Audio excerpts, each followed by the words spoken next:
Hello guys, welcome to the short series presented by the Royal Chess Club. I'm Vivek Shah and I hope you guys are doing extremely fine in this COVID crisis. In this short series we are going to analyze some positions that were played by grandmasters or in major chess tournaments. And we will see how grandmasters eventually planned a match winning or match saving traps and how the opponent somehow managed to get out of it or eventually fell for it. So let's begin with the video. Here, this match, white is Magnus Carlsen and black is Levon Aronian. The match was played in Tata Steel Blitz 2019, which was held in India. Before this match, Magnus Carlsen was leading by half an point, and it was a crucial match for him to win and get a big lead over the tournament. Eventually, Magnus ended up winning the tournament, and this match played a good position. So let's see. Let's first assess the situation. Here, white had a very good advantage with this rook and this a pawn, which is very difficult to stop. It was black to move, and it just seems that it's lost. Correct, because after this pawn, you cannot just defend it because this rook goes over here, but somehow you will push it. You go back, and then this rook is trapped over here, and you have clearly two rooks free to play.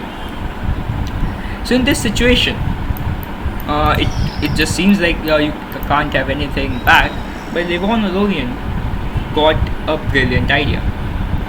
He played rook to d2. So rook d2, and Magnus didn't realize, because obviously they were playing a blitz game, the time pressure was always there. He played a7. It seems very natural that took them one move away from promoting a queen, and now you cannot lose it. But here Levon set up a trap for the Magnus Carlsen. He took rook captures on f2, and it seems okay. What's the problem? Because the theoretical rook king draw is not possible, because somehow this rook is guarding this whole line, so the king has to just get over here. So this is not working, right? So why you can't just promote it? Why you can't just promote to a queen? The problem is, if you promote this to queen, then you're hit with this check. Okay, if you go over here, both options are correct, but if you go over here, then I'm going to give you another check. You go over here, I give you another. If you go to e1, I give you another check. Now the question is, what if you go to d1? If you go to d1, I will just play rook f2.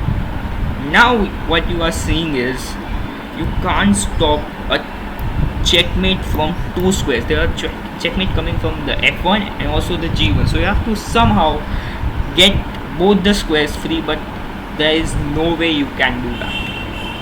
So the only way to prevent a checkmate is the king come back, and again the checks are gonna come in. So somehow black eventually ended up getting the draw. Although it was a good blitz match, but somehow Magnus Carlsen spotted this trap, and it seemed like, okay, now how you counter it, because you're not winning. But what Magnus Carlsen really saw over here, and what you have to acknowledge, that why he's a world champion, is basically of this very good reason. If you see one very obvious thing, if you get a queen over here, the queen will eventually guard the g2 pawn. So you have to somehow get this rook away with a check or something. If this rook is out of the way, then you will get a queen. So Magnus Carlsen used a very basic concept of chess over here. It's white to move, and after this move, Levon Aronian knew that he has lost the match. Pause the video and try to guess the move which Magnus Carlsen played over here.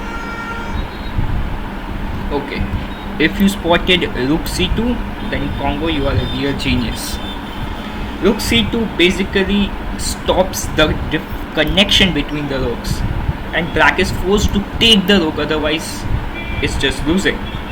And the moment Levon Aronian took, you simply promote to a queen, and now the queen is guarding the g2 pawn, and you cannot take it. If you take, as you can just take it back. Rook takes and this takes. Now you are just simply a rook up, and this is winning. So in this particular situation, after rook to c2, Levon Aronian knew that he has more chances. Still, he somehow fighted. He got a queen. After this pawn is g2, so now the chances of getting a draw is now negligible. But still, he's tried to get something like h5. He played h5. Magnus Carlsen went queen e4. He attacked the rook, and somehow this game eventually was being played. But the game after the point of a time was just was he give this check. Rook went over to here, and then rook to f1. Now he's just a whole rook up, so he just wants to exchange. Here again there is a very good puzzle theory that Levon Aronian played the best move, which was this e5. But what's the problem with this particular move? If you play this, you feel okay, now the structure is, this is defended, this is somehow good. But the problem is, after I take the rook has to take it, and now the structure over here is very much jammed. Like, you can't move your kings to anywhere if you can't go any of these squares just to break the pin, because your rook is hanging. So somehow what you have to do is, it's a very lengthy process that you make sure that you play something like g5. Make sure you play g5 and somehow get your pieces out and get a square for the king. So this, it's very good position. You can just go a3 or something like this and help the king go into some squares, and now finally there is some square, but until there it will be a very lost situation.